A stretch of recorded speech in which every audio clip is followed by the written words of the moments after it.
At this point, I reveal myself in my true colors as a stick in the mud. I hold a number of beliefs that have been repudiated by the liveliest intellects of our time. I believe that order is better than chaos, creation better than destruction. I prefer gentleness to violence, forgiveness to vendetta. On the whole, I think that knowledge is preferable to ignorance, and I am sure that human sympathy is more valuable than ideology. I believe that in spite of recent triumphs of science, men haven't changed much in the last 2,000 years. And in consequence, we must still try to learn from history. History is ourselves.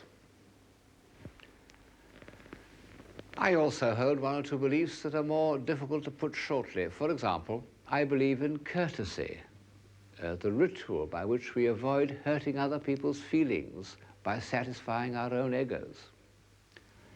And I think we should remember that we are part of a great whole, which, for convenience, we call nature.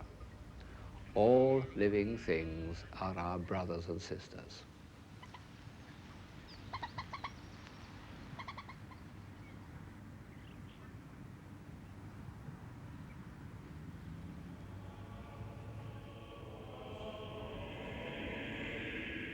Above all, I believe in the God-given genius of certain individuals, and I value a society that makes their existence possible.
These programs have been filled with great works of genius.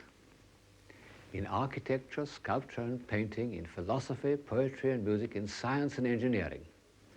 There they are. You can't dismiss them. And they're only a fraction of what Western man has achieved in the last 1,000 years. Often after setbacks and deviations at least as destructive as those of our own time.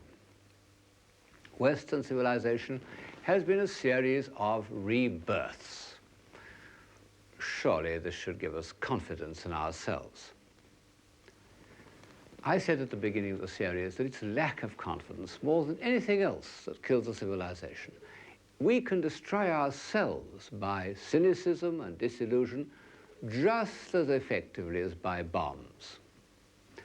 50 years ago, W.B. Yeats, who was more like a man of genius than anyone I've ever known, wrote a prophetic poem, and in it he said,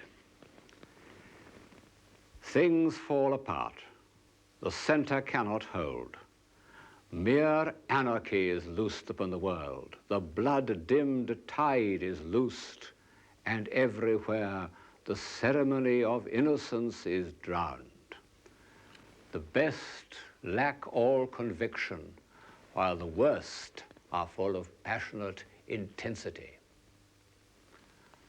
Well, that was certainly true between the wars, and it damn nearly destroyed us.